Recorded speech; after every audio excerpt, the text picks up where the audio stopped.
good afternoon, good evening, wherever you are. Whatever your time zone, welcome. This is AI Talk, and I am your host, Kevin Crane. Welcome to the show. Today, we will be discussing the topic of leveraging AI in retail. As the retail landscape evolves and customer expectations change, leveraging AI is no longer optional. It's essential.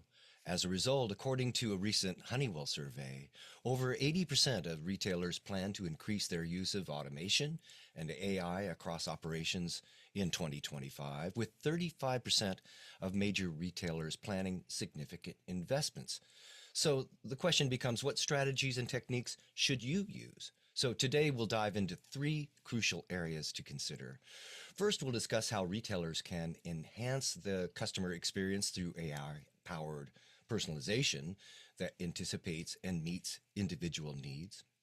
Then we'll explore ways of achieving a seamless omni-channel journey, strategies for integrating AI to create a smooth, connected experience across all customer channels. And finally, we'll take a look at how AI agents and other AI-driven tools are transforming and empowering retail business operations behind the scenes. By the end of the session, I hope you'll have some actionable insights on harnessing AI for meaningful improvement in your organization. Now, we're going to dive in here in just a moment, but first I want to say thank you to everyone attending today, and that includes the folks that are joining us live on LinkedIn. Hello, everyone. And hello, everyone joining us today on Zoom. Thank you, everyone, for being with us today. During today's discussion, I'd like to hear from you too, so I'd like to encourage everyone attending today to participate. Join in with your comments in the chat section, and if you have a question or comment along the way, just jump on in. I will attempt to get some of your questions and comments into the flow of the show, and we may have a few minutes also at the end for your questions. All right, well, let's jump in with a great panel of guests today, starting with Kelly Xu, Senior Industry Marketing Manager at Glean. Kelly, are you with us? Yes. Hi, Kevin. Hi, everyone. Good to be here. Hello, Kelly. It's great to see you. Where are you calling in from today, Kelly? Based in the Bay Area. The Bay Area, wonderful. I love the Bay Area. Welcome aboard. Thank you so much for being with us today, Kelly. Also joining us today is Lily Zhang, VP and Head of Engineering at Instacart. Lily, are you with us today? Yes, I'm dialing in from Shanghai. Shanghai, very good. Well, welcome aboard, Lily. It's great to have you with us today, too. And joining us once again on the show is Martin Miller. Martin is ex-director of AI and machine learning production operations at Levi Strauss. Martin, welcome aboard. Where are you calling in from today? Hey, Kevin. Hey, Lily. Kelly and Lily, sorry. I'm calling in from the San Francisco Bay Area, also on the east side in Pleasanton, California. Wonderful. Thank you, Martin, for being with us. And hello, everyone. It's going to be a great discussion today. I'd like to start our discussion off today by pointing our attention to an article published recently by the Wall Street Journal that talks about how Walmart is preparing for a future where AI shopping agents or automated digital assistants make purchases on behalf of consumers. More and more retailers are adopting bots, and indeed Walmart is developing its own AI assistant to help customers with tasks like buying groceries or planning parties. The company is also working on ways to support third-party bots by exploring protocols for bot to retailer interactions. All of this is signaling a major shift in how online shopping may soon operate. I'm curious from the panel today what your thoughts are on this article and the movement from Walmart. Kelly, what do you think about the article and what do you feel are the implications for other retailers? Yeah, I feel like Walmart is definitely much ahead than sort of an average retailer in their thinking. So sort of meaning they sort of really thought through the pros and cons about the AI shopping agent and how they just most importantly behave differently from us who might react to like big ads or like certain discounts. Like we're more like emotional compared to an AI agent. So I like their approach to it, sort of looking beyond technology, but really thinking about like human psychology, like consumer behavior, and how people will behave differently than to drive how they react to this new technology. And Lily, what are your thoughts on the article and what do you feel the implications are for consumers? I think in terms of AI, there's a general trend starting from human to human interactions, then we are now in the era of human to AI agent interaction. I think there will be a further trend will show up in the next like 1-2 years with agent to agent interactions, embarking on a journey to exploring the user experience in an agent centric way, and not only just thinking about the technology, but building it around the use cases, a party, right, a birthday gift, center the real agent and interactions on real user circumstances and then use cases will be the key to success. And I am really bullish on this direction, actually. And Martin, what are your thoughts on the article, and how do you think this will influence other industries? Yeah. So Kevin, I'm fortunate to have had Walmart in my portfolio as a customer. So they're high on the lean quality standards. So if they're implementing now, which is the strong signal, that means they've vetted out some of the issues, looked for where the gains are, and can see measurable results. It's no question that Walmart will actually be successful in this place. I don't think we're going to go bot to bot communication for purchasing on my behalf, I hope, because I don't know if I need toiletries or toothpaste today, but my bot may if they has inventory, but I'm not sure we're going to get there too soon, but at least they can have personalization nailed and understand my past history. Well, Walmart certainly is a bellwether of retail, and so it'll be interesting to see how this develops over the coming months. The article is from the Wall Street Journal. There is a link here in the chat feature. Everyone attending today, please take a look at the article and tell us what you think. Is it missing anything important? Is this sounding familiar in your organization? What are your thoughts about this news from Walmart? But it's interesting. It should be interesting to see where we're headed in the next coming months and year or so. All right, folks, let's move into the body of our discussion today, starting with our first discussion point for our session today, where retailers can enhance customer experience with AI-powered personalization. A 2024 study found that 61% of consumers are willing to spend more for personalized experiences, yet only 26% reporting high levels of personalization during their interactions. Kelly, I'm curious about Glean. How can an AI-driven search and knowledge discovery platforms like Glean help retailers deliver more personalized customer experiences? Yeah, that's a great question. I think what I've experienced working with retailers is there's actually a lot of inertia like beyond the initial pilot. So everyone knows like personalization is important. They've like tried out different things, but they may not put in the hands of everyday shoppers. So you and I may not like experience all the great technologies out there because you will never know how good the technology is until you really put it in front of your shoppers. And everyone's shopper like segment behavior is different, depends on what products or merchandise you're selling.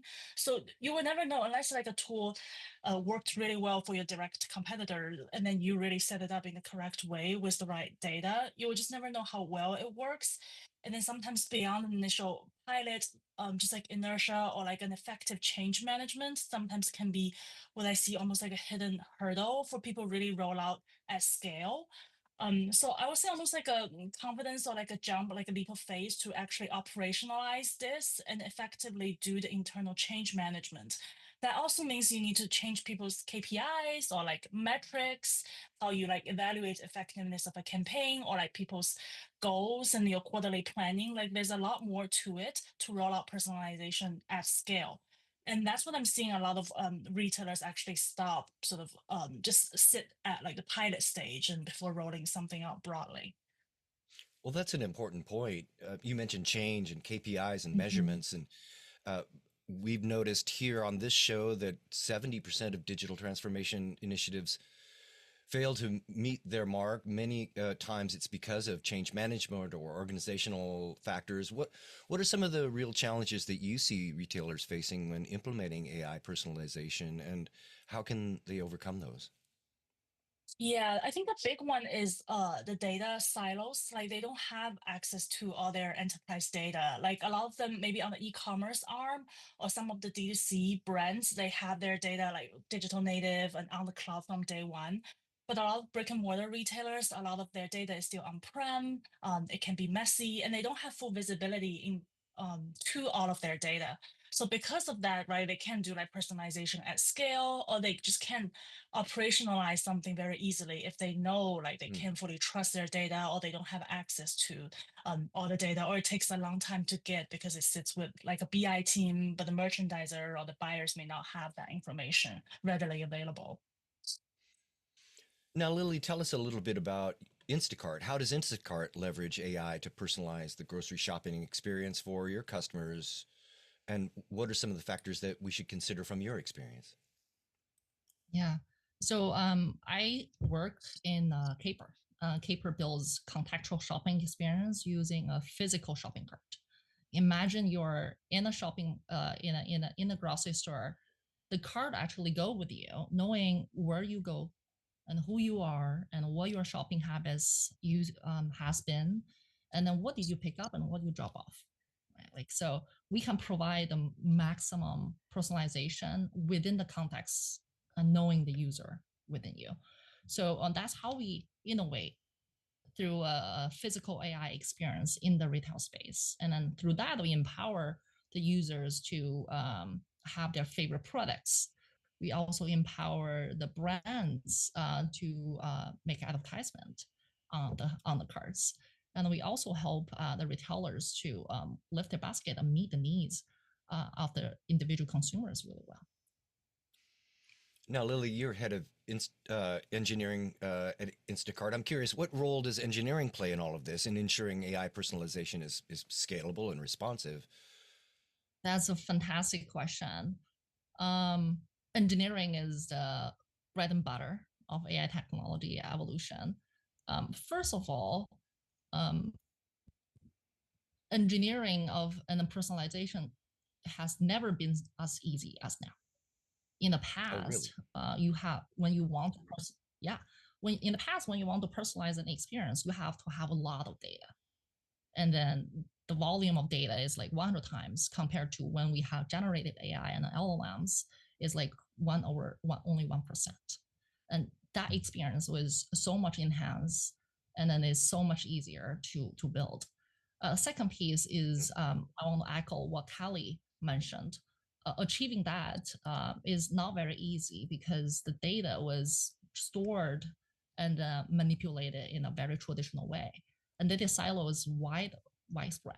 So being able to tie the data from online and offline together and making sense of the data and then simultaneously creating that in the moment experience is not 1 hour later, is not 10 minutes later, is in the seconds when you are shopping in the aisle, making decisions is very difficult. So sustainability and then latency and then data management so that we are AI ready is getting more and more top of mind for a lot of the engineering leaders. Now, Martin, at Levi's, and you formerly with Levi's, you've moved on and you're working with companies of all kinds. How have you seen AI and ML models tailor product recommendations and improve customer engagement? Yeah. Let me separate what we call AI today, and I'm going to call it more augmented intelligence versus artificial. Please. And then I'm going to separate machine learning. 5 years ago in the machine learning side, we would use basically pure math to figure out where we're going to go with this and grade based on some math equations. Today, we can actually use the language and prompt it, curve the prompt, tailor the data that's behind the prompt, and give a delivery that is more personalized, feels like psychic powers almost if you have some persona information. And you can actually do things that are a little more interesting for recommendations. You can give recommendations that are relative to past experience or potential of where a consumer may be going or where they're trying to purchase something. Think about some areas where the AI today is easier to implement and maybe help reduce returns and regret-free buying. And so the personalization on top of that could be a win-win for all. So how do we balance AI personalization with things like customer privacy concerns in a retail environment? Great question. So your persona can be micro managed from the perspective of a very tight categorization. Instead of considering like a soccer mom and a weekend warrior as a persona, you could actually go some shades of gray in between those and see the past experience. It's just a number associated with that ID that has done these purchasing. It doesn't have to be your name. It doesn't have to be your gender, your sex, any of that kind of information. We can just lean towards what we can do. And as long as we stay in the areas of safety and compliance and regulatory, we have a lot of options on the table to be able to deliver information to the consumer. All right, folks, I want to move on to our next discussion point, but I'd like to ask this question to the entire group, so I'll open it up to everyone. But I guess my question is this: a few years ago, it was maybe unusual. It was unusual to have some sort of bot or some sort of AI-driven function when interacting with a company, certainly in a retail or an online environment. But now it's more and more common. What are your thoughts on customer sentiment about this? I personally like an AI bot. I almost prefer it. My wife hates it. So I'm curious what everyone's experience has been with actual customers. Are customers really ready to embrace this, or is there still some resistance to change? Anyone, what are your thoughts? I can start. I feel like there's twofold. I think when AI or the bot idea like first came about, I think most of us had a bad experience with like the older generation of bots. So a lot of consumers are like resistant, just feel like the bots are not giving them what they want. And then I, at least personally, at least always be like, talk to agent. I need to talk to an agent. But then I think as people get more familiar, like in my day-to-day using like a chat GPT or cloud, like people have seen what like the AI chat assistant can do for them. So a lot of them are actually more open to like a LLM powered chat assistant. So they kind of understand, oh, this is different from the old generation of bots. And then because of that, they're using it for their personal use and they're becoming more open to like a Gen AI assistant as a result of it. But a lot of it's from their using Gen AI elsewhere. And then they're like, oh, I want to use this for work. Maybe I want to use this for shopping and other things potentially in the future, like booking airline tickets and tasks like that, as they interacting with like a chat GPT and see the potential of what else it can do for them. All right, very good. We are here today with Kelly Xu, Senior Industry Marketing Manager at Glean, also Lily Zhang, VP and Head of Engineering at Instacart, and Martin Miller, Ex-Director of AI and Machine Learning Production Operations at Levi Strauss. We've been here talking about leveraging AI in retail. If you have a question or a comment for our group, please feel free to enter that into the chat feature. We will get those into the flow of the show here.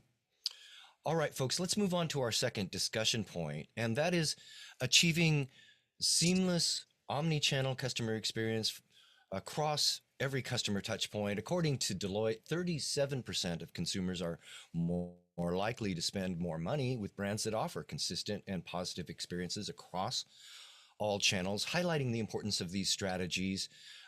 Lily, how can AI-powered platforms integrate data? As you mentioned, data is so critically important across these multiple channels to create a unified customer journey. I will start from it's very difficult. Because online grocery is very it's everywhere. It's already digitalized. We know where do you click, what do you select, and what do you usually buy. But I think the next round of golden nuggets actually is in the store, where people have a real experience in the store interacting with human beings, and also the products and the touch of an orange is very different from seeing an image of an orange. So I think the digitizing the in-store experience and in-store surroundings and products, and then connecting the dots between the two sides of the business to complete the whole picture will empower the omni-channel experience. Because oftentimes we have the data loop broke when you go into the store, and then you connect back again when you go back online. So I would say this is the first part of it. The second part of it is when users are using different products online or offline, they have different use cases. And then targeting the same use case to the same user in different circumstances is fundamentally the opposite of how we use different products and generate value in our life. So if you want to use omni-channel experience, when you know how the user behave online, when they're offline, start inferring what they can be, where they are, and then what they can be doing today through their data you have already collected, and then generate real value from there. And then when you generate another value, tie it back into online. That will work much better than just pushing the user, hey, you need to go buy this, buy this, buy this everywhere. I think the value will drive more usage and more traction. And Lily, we've been talking about a lot about the customer experience, but I imagine, especially at Instacart, but really, I imagine logistics is a big challenge. What are some strategies, AI-driven strategies that can help manage real-time logistics challenges while also maintaining customer satisfaction? In Instacart, AI is everywhere. This is coming from our CEO. Starting from, like you mentioned, logistics. When the user order a specific items, and then there has to be a shopper showing up and then going to the store and purchasing this order. So the matching algorithm was created using AI to be more localized and more efficient. And then there will be better font rate. There will be faster deliveries. And then this is like just one side of it. The second part is we know more about your preference, right? Instead of using rules to figure machine learning models to figure out who you are, what's your dietary preferences. AI can infer it using one to selections in the shopping journey and knowing what do you want to buy next. Right? This is the second thing. And operationally, internally, there is a lot of use cases for teams to be more effective. For example, when the call center receive a call, a user want to have a refund of a specific item. And then we have an automatic flow internally built using AI to help users automatically make those transitions and make those changes instead of having to rely on a call center agent and waiting in line for that response. It's literally everywhere in Instacart. I forgot to mention, we also use Glean in our internal tooling. Because they solve one of the problem we have generally when you have a lot of data, a lot of document, a lot of web pages, but having the data is not not give you doesn't generate value immediately, but having access to the right data at the right time really matters to us. So, and that helps. Now, Kelly, when it comes to customer experience, there's a lot of we're concerned about a seamless experience across the entire journey. This sounds great, but how do you do it? What key innovations do you see as key enablers for this kind of seamless omni-channel experience? Yeah, I think especially for retailers, I think obviously customer service, customer support has like bubbled up as like a key use case. They can really put AI tools in front of the associates. And a lot of opportunities for like specialty retailers as well as luxury retailers, both online and in store, to really turn them beyond like call center or beyond just like helping with warranties or returns or like reset someone's password. They can really also become sales associates with AI powered and help customers sort of with that customer 360 view. So say like my washer is broken, it's like 10 years old. Normally I would just like go to the customer service and maybe try to get it fixed. But maybe they now know me and now know what about the washer, and they can be like, oh, a 10-year-old washer is not worth saving anymore. You should just consider buying a new washer. And how we actually have this promotion going on. It's like a washer dryer set, you get like 20% off or something. Like historically, customer service associates are not able to do that kind of sales activities because they don't have that information at their fingertips.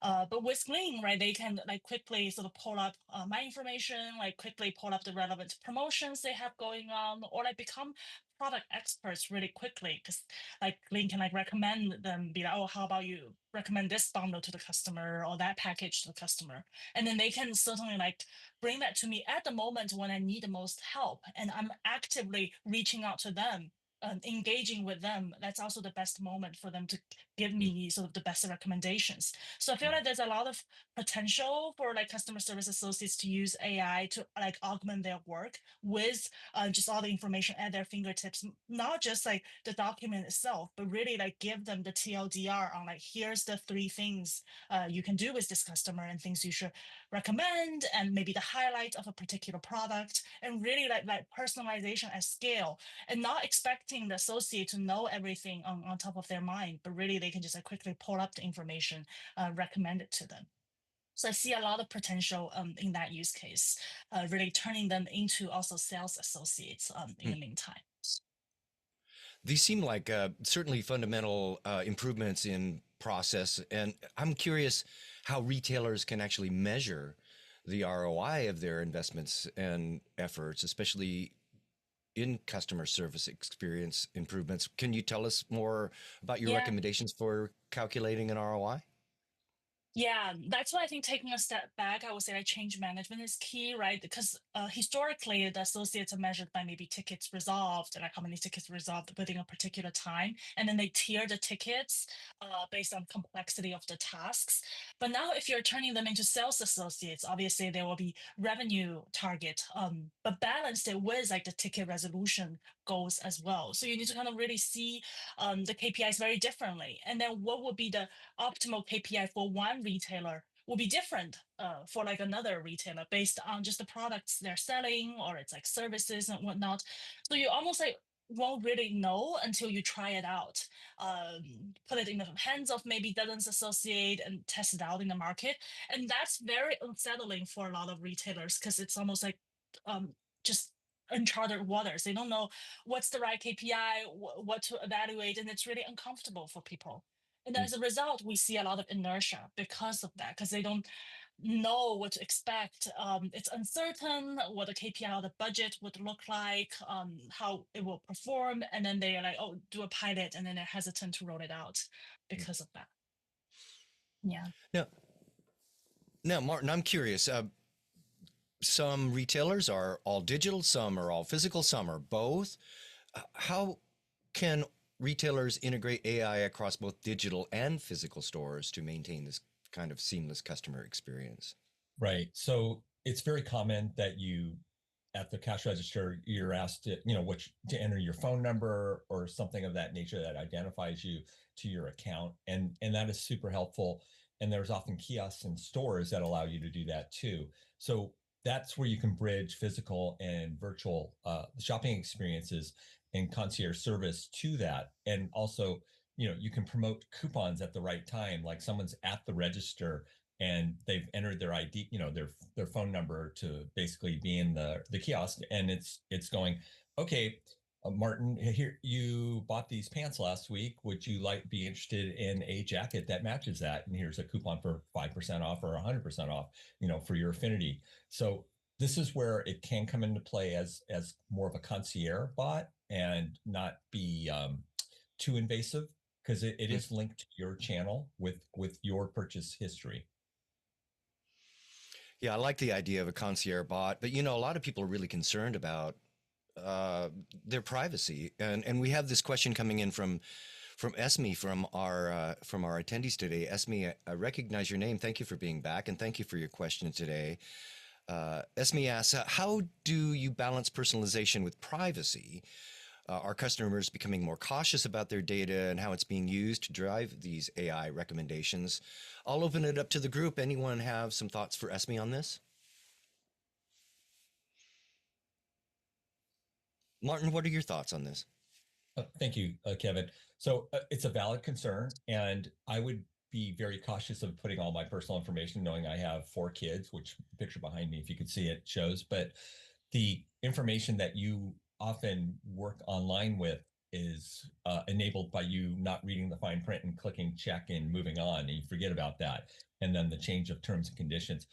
But regulatory practices and requirements, state to state, governmental agency to governmental agency, and country to country, dictate that you aren't to sell certain information. You're not supposed to transport information across certain boundaries. So those are critical lines that you don't cross.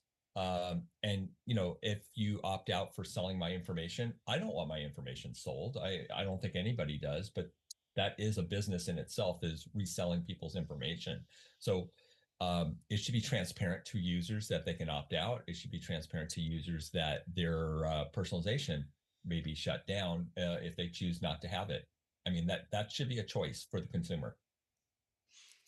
And Lily, what about personalization and AI privacy at Instacart? What are your thoughts and approaches there? First of all, Instacart and Caper are fully compliant with all the regulatory requirements. I think fundamentally, number one is for consumers, respect and then having a choice is the most important. Either they want to be part of this program or they want to opt out, and together with all the data has been used is very, very important, I think. The second piece is, I think this is for enterprise businesses.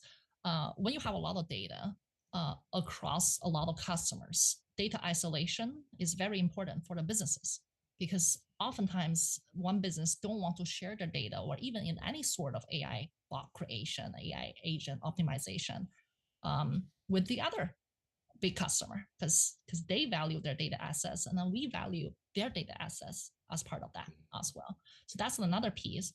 The third piece is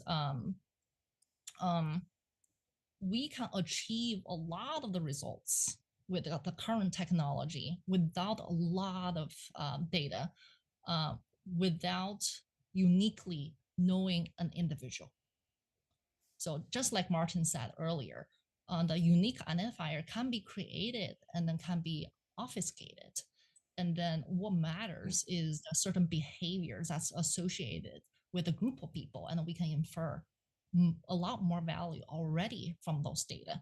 And that requires a lot of the businesses to be respectful and then being conservative at times when exploring those data and then exploring use cases.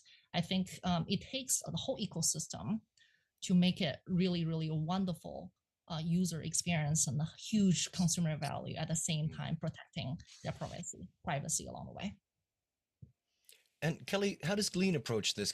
Glean is a very comprehensive AI platform. How do you approach the need for hyper personalization and customer experience with the need to be more cautious about customer data and the perception that customers and the society at large even has about this type of methodology?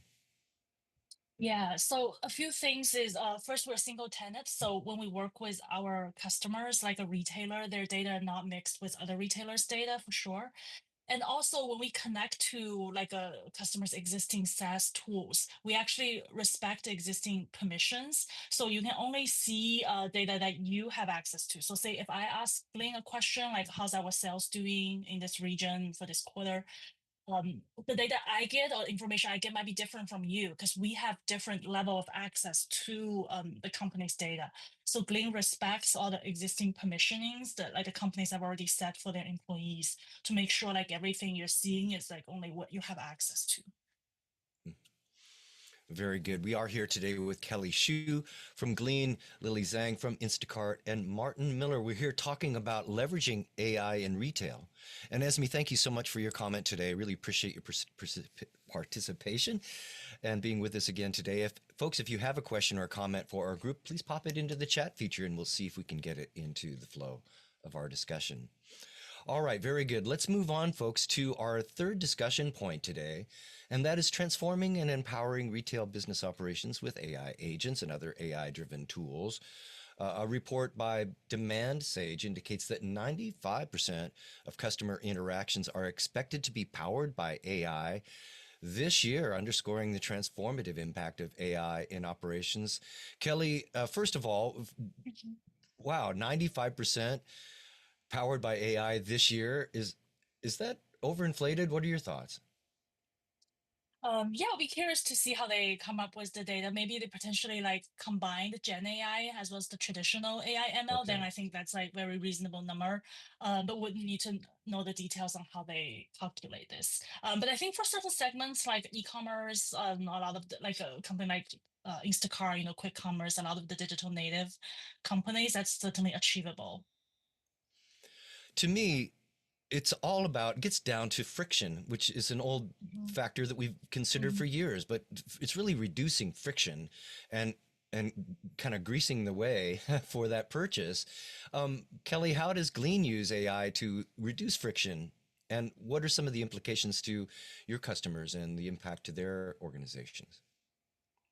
Yeah, so since Spring like connect all your enterprise knowledge and the existing like tools, SaaS tools you're working with, or like your email, your Drive, your Slack messages, like it can easily pull up the relevant information, and then everything is indexed via Green Search. So it really has the enterprise context of who you are with a personalized knowledge graph just for you. Like someone say in marketing searching for PR usually means press release versus in engineering PR means pull request. And they will know like what role you're in that's like highly personalized and give you the most relevant information for you.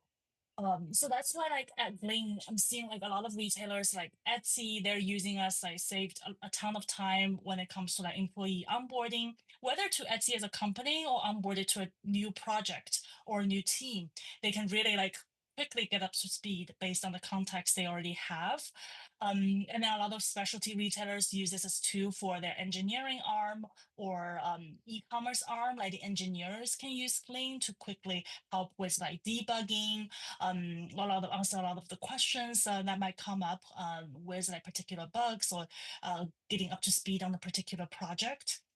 So that has been great in terms of just really break down the information silos and then help people work faster and really accelerate a lot of the productivity or onboarding process. And then sometimes companies try to build something themselves and then realize it's too hard to maintain. And then Glean can really take care of like the permissionings, like connecting to all their SaaS tools in the back end and really help retailers focus on what they Mm. do best on the shopping experience.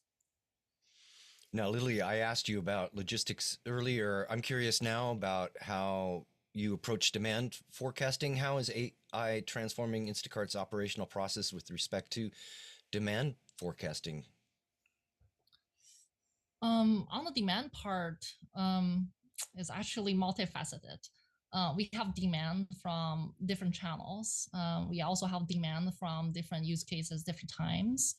Um, we use big data and AI to understand what are the general trends. And I'll give an example.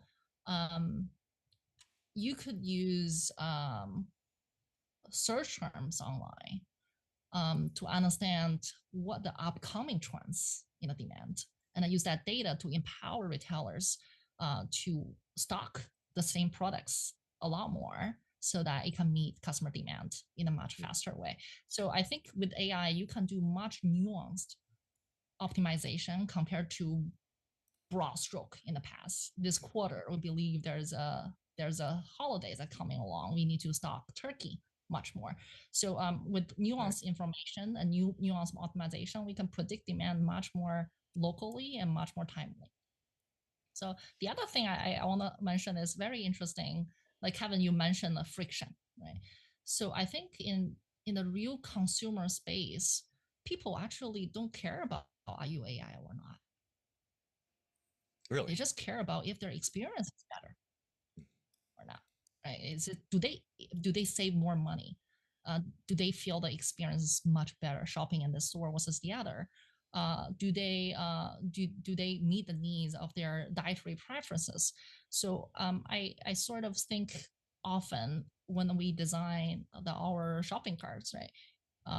We want to hide the feeling of high tech and AI and away from the user so that they only feel the benefits of what AI empowers instead of slapping a technology in front of our face and say, "Hey, use me as a bot, use me as an AI technology." And people sometimes are afraid when it's too high tech in a consumer space.